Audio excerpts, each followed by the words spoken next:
Clinton Turman. Mr. Turman, could you tell a little bit about where you were born and who was in your family? I was born in Carroll County, Virginia. It was known as Roar, Carroll County, Virginia, at that time. My father and mother was Landon Turman and Isabel Turman, and mother. When I was a boy I'm Clinton Turman. When I was a boy about 7 or 8 years old, I went with my daddy to Mount A on a wagon, a team of horses. And he started drinking some, and we got back top of Willis Gap Mountain, and he got in the barroom, and he stayed too long, and we got in the night of getting home. And when it got dark on us, and we had to go down right smart steep hill, and I guess I went to sleep.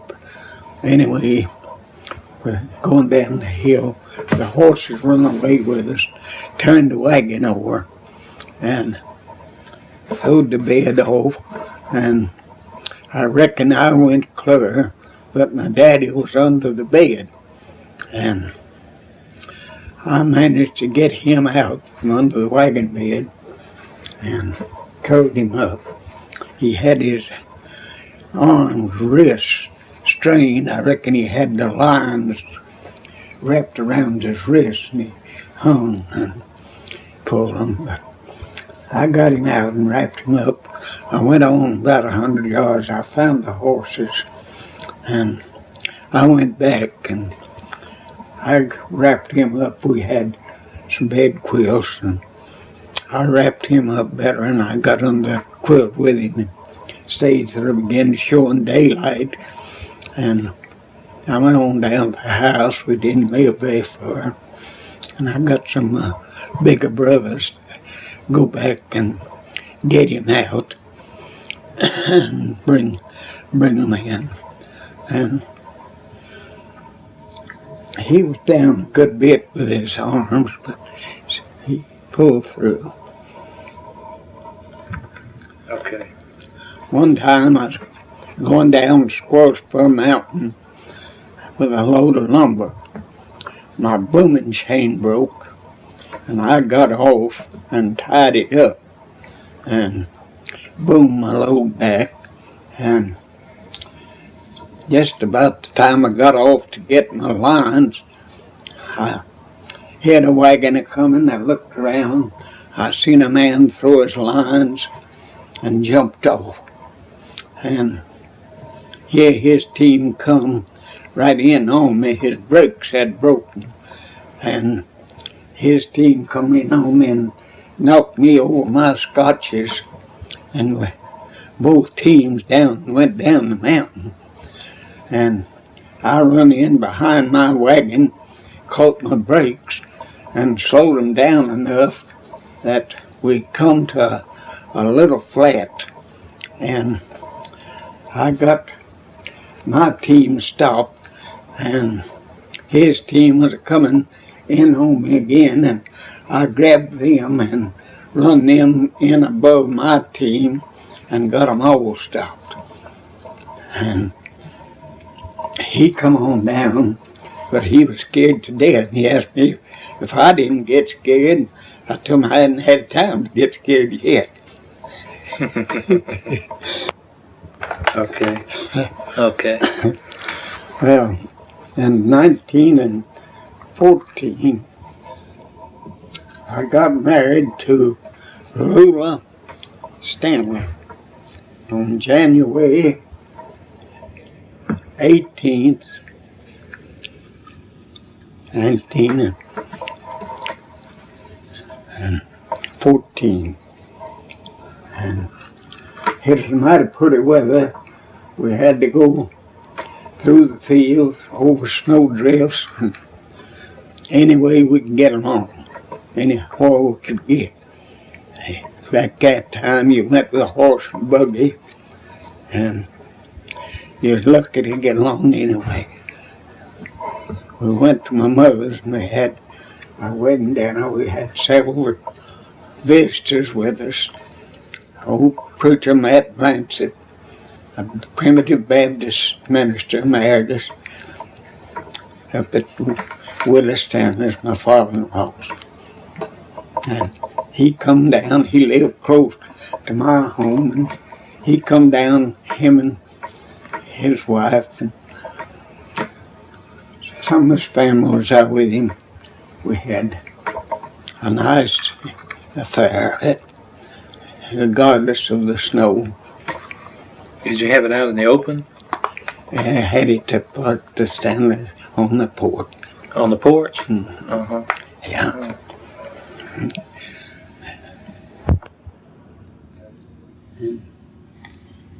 19 and 20. One night, me and my wife had us in the 19th of December, and we was in the barn shucking corn, and my brother, two of my brothers, come, we hadn't heard it, and let us know that my half-brother's wife had died after giving birth to a child, and our half-brother Monk Turman, he wanted me and my wife, we had no children, wanted us to take him and raise him. So we taken him, and we had good luck in raising him, and my wife has passed on, soon be 16 years, and I'm still living in the home with my adopted son.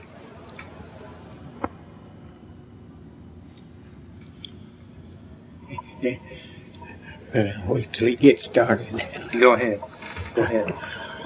One time in the spring after he was born in December, me and my wife had left him in the crib and went to milk. And when we come back, went in the house, I had a house started, and we went down where we left him, and he was gone, he wasn't in the crib. And my wife went to running around the house squalling. I told her to just take it easy, that somebody had him around there, he wasn't going nowhere. And I looked up in the window, and I seen my brother Everett standing in the window, just tickled to death. And they had come in while we was gone and just picked him up and went up for, and they was standing and watching us see what we done.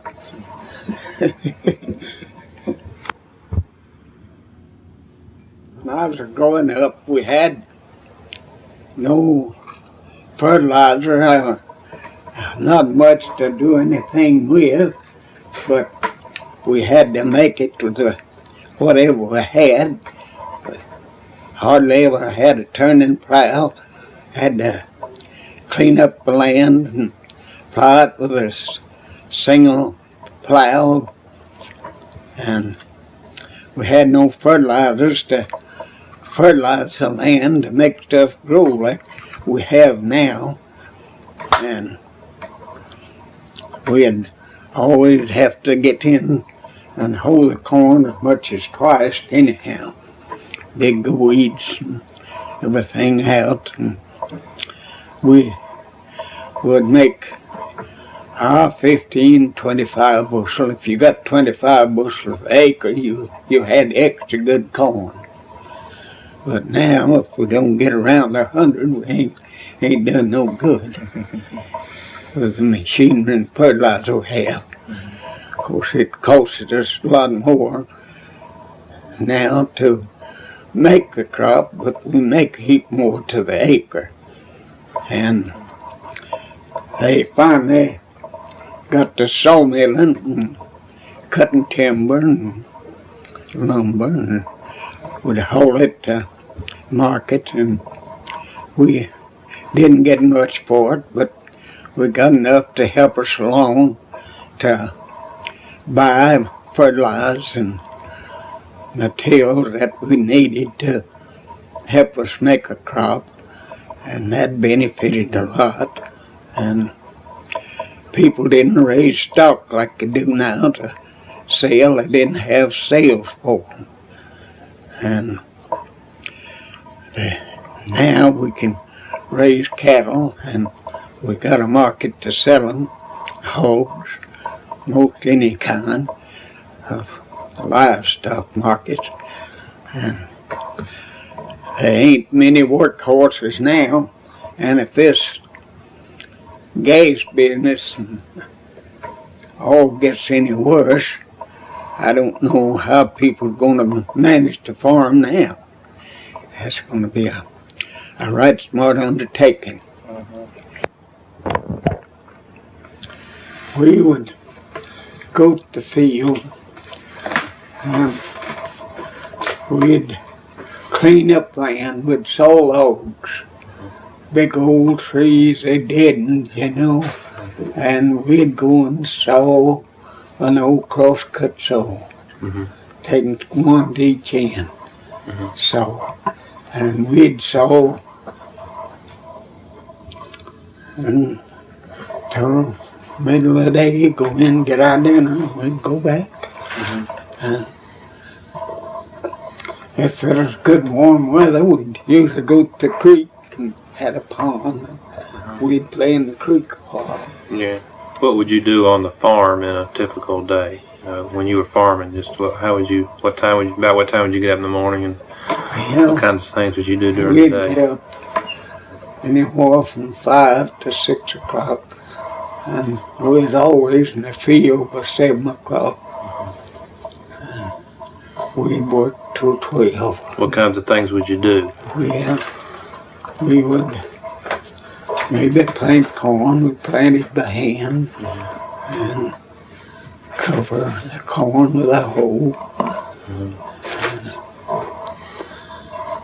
From one job to another, we'd get the corn planted, and then maybe we'd clean up some more land while that was getting ready to work, hoe. And what kinds of crops did you raise? Raise corn and buckwheat and oats, sometimes some rye, wheat. What would you use the buckwheat for? For flour.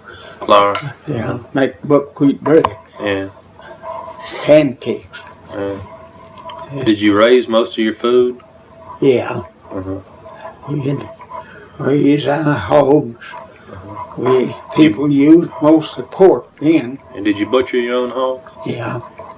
We done our own hog butcher. How would you butcher a hog? You shoot him right in the forward. Shoot him with a shotgun? No, a .22 rifle. No mountain rifle. And we'd stick him and bleed him. And then we'd had water hot, and we'd scald him, hang him up, and take his entrails out. Where would you hang him up? Huh? Where would you hang him up? We had us a place fixed. We'd use spring house or something? Forks. Forked ram. Put them up high as the gums to. And we had a hole we'd lay in that fork. And we would gamble a hog and cut them leaders out in the hind legs, Put the gambling stick up and skeet that up on that pole to hang him up. And we got him up where we wanted. We'd raise the other end up and had forks with prop it up. I see. Did you butcher your cows too, or did you have any cows when you? Yes, we had cattle. We'd butcher a beef. Try to butcher one once a year. In the fall. What would you do? Hang them up when you after you butchered them, the meat? Yeah. That what you mean now? Because you didn't have any refrigerators or freezers back in there. No, we'd salt them down. Salt them down. Yeah. Did you cure your own ham or? Yeah. You did. Bacon. What was there anything that you didn't raise yourself? Some things you'd have to go buy. Yes, we would buy coffee and sugar and stuff like that. Yeah. We raised cane and made molasses. You did? Yeah. They don't do that anymore up here, do they? Yeah. They do? Yeah. Silas doesn't do that, does he? No. The Carly Yates and Addie out China, they raise. They raise a lot. Yeah. They've got the molasses business plumb out of reach. They're selling that at $8 a gallon. Is that right? Yeah. Yeah, that's right down at that place down here. They got a big molasses. I thought maybe. Yeah, maybe. Yeah. How often would you have to go out to the grocery store? How far would you have to go? Oh, a mile or two. Sometimes. You do go out about once a week or something and get stuff? Yeah. Yeah, about once a week, something like that. Where would your income come from? Selling stuff that you raised? Selling stuff. We'd usually keep a lot of chickens. We could sell. Chickens sold pretty good, and eggs, they didn't bring too much. Yeah. In the summer, they'd get down to 10, 15 cents a day. Yeah. So you make enough to live off of that? Yeah. Was your father a farmer too? Yeah. He did something else? Yeah. He was a farmer too? Yeah. And your grandfather? Was he a farmer? Yeah, he was a farmer. And worked on the farm. Well, there wasn't no industry as much. At that time, the people, the women folks, they most always kept some sheep, and would get the wool and we'd get that carded and spun. Don't have many sheep up here now, do they? Yeah, some places, yeah. You used to have more than they have now? Yeah. Nearly everybody used to keep some. Is that right? Yeah. I wonder what happened to them. Why they don't keep them as much anymore? Well, there's Garfield keeps some, and Sherman, my sister's boy. Garfield was my brother's boy. Is it that they're not as profitable now as they used to be? Yeah, they're profitable. That's where you keep a lot of cattle. You can't do too much keeping cattle and sheep together. Seem like they don't do too good unless you got a lot of grazing. Sheep, they pick all winter, and their nose is shot. They can get it down and pick it right down in the ground. And it never gets a start in the spring. People didn't used to fertilize their grass, and they could never get a start. Because they eat it all up. Yeah. Maybe that's one reason why they don't keep them anymore. Well, they fertilize now. They could keep them more than what they do. But they usually lay them in the winter season. They right more little trouble then to look after. Yeah. What was, how would you would prepare most of your food? What would you do? Can it?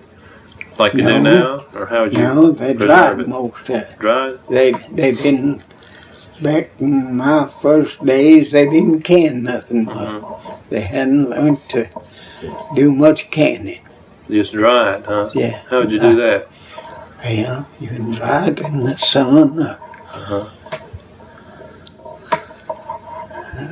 Some people had evaporators to dry apples. And we'd dry beans, green beans, we'd string them up and hang them up, and they would dry over the cook stove or in the sun. What would you put them in when you dried them? We just leave them hang up or maybe put them in sacks. And before we cooked them, we'd soak them overnight. Or just soak them in? Water in the pan. That would give them some moisture. Yeah, that would begin to liven them up, you know, so they wouldn't take so long to cook them. And your wife baked the bread? I guess she baked all the bread. Yeah. Yeah. Hey, once in a while, maybe we'd go to town, we'd get a loaf of bread. Big meeting times, they always bought the bread. Some learned how to bake the loaf bread at home. How many people lived up here, and how much has it grown since you were a young boy? Well, they've grown back away from around here considerably, but they ain't right in this section of the country. There's not half the people lives in this neighborhood now that they were when I first started housekeeping here. There's a family over there, and a family, you know, here's Sheilers, down north to John Bowman house, no end next to the road, and ain't nobody living in on that. And down here, that place down there on the creek, there's a family there, another family up before you got up to the main highway, right up over there before you got to the top of the hill. Up there, another family, another one right back over here at the top of the hill, another one back over the hill level. And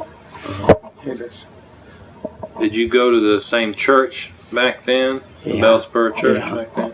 Yeah. I went there when I was just 5 or 6 years old. Was that when they first started it up? No, that's been over 100 years. Yeah. They first had an old log building down there, you know, where the community building is. They had a log church down there. And they built this other one up here. It's been, I guess, 75 years. You were talking about your schoolhouse you went to the other day. What was that like? Well, it was built so like a church.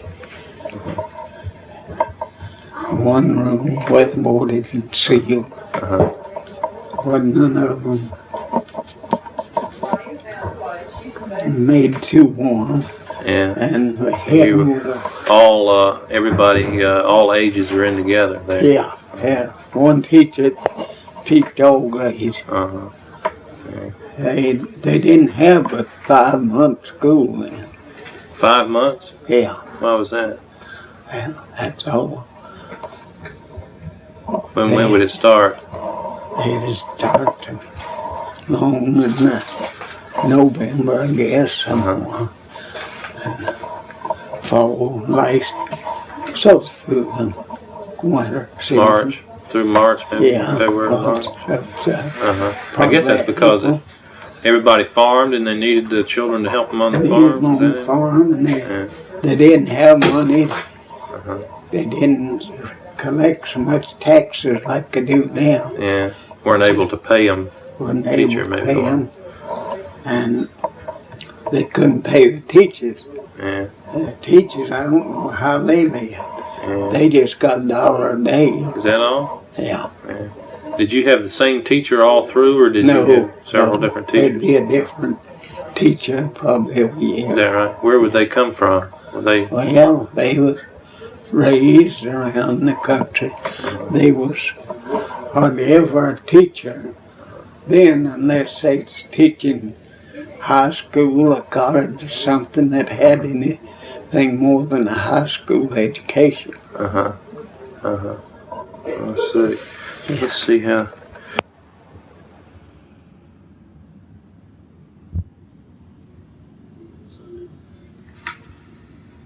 Go ahead. Well, we would, a bunch of boys would get together and we'd play what we called bullpen then, and we'd divide up, get so many on each side, and we'd see you put one side in the ring and the other side you had 4 corners, and you would throw and hit one that was in the ring. What would you throw? Throw a ball. Baseball?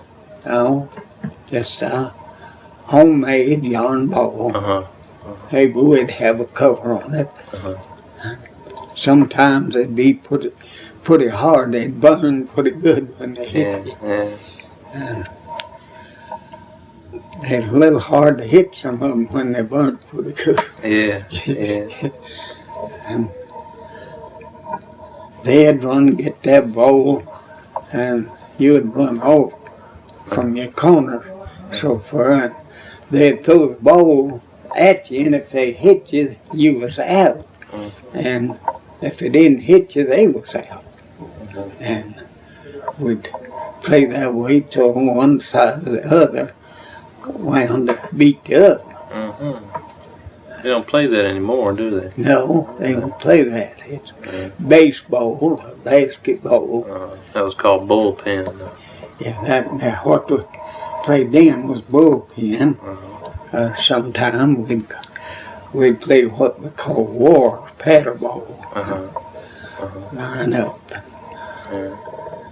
So many be on one side, have the paddles, and whenever one side could wind the other one up, hitting one ball, and while the other one got it, you run off, and if he could hit you, you was out. If he didn't hit you, he was out. That's the way they used to play that. Were there a lot more stills up here? Was there a lot more moonshining up here in, say, during the 20s than there is now? Yeah, quite ain't much moonshining to this part of the country anymore. But now my daddy used to give bond and steal apple, make apple brandy. You do that in the house, or you have a still? Had a still place. You'd have to pay $1.10 a gallon tax on it before you could sell it. Oh, I see. It was legal to do that. Yeah, it was legal. I worked at it. I have steal quite a bit when I was a boy. But that apple brandy was too good, I reckon. They were strong. But the people liked it, and they drank too much. Too much. That's like most people that steal yet. What else would you all do for fun up here? Well, we'd hunt some. Rabbit hunt mostly, and squirrel hunt. Maybe bird hunt a little. But did you ever have dances? yes, at Christmas time, there'd be a dance every night somewhere. If you wanted to go, you could go to. It had run for 2 or 3 weeks. What kind of dancing would that be? That'd be the old Virginia breakdown, they call it. Old Virginia breakdown? Yeah. Yeah. Was that kind of a square dance? Or? Yeah. That's what they call a square dance. Oh, they have a fiddler there or something? Huh? What kind of, do they have any musical instruments there? Yeah. Yeah, they'd have a banjo, maybe a fiddle. Or a harp. Would this be at somebody's house? Yeah. Somebody's house. Or maybe they had youngsters. We'd always get as many together as they could get in the house. Did you like to dance? Yeah, I like to try. I never could dance much. I always like to try something. Yeah. I always go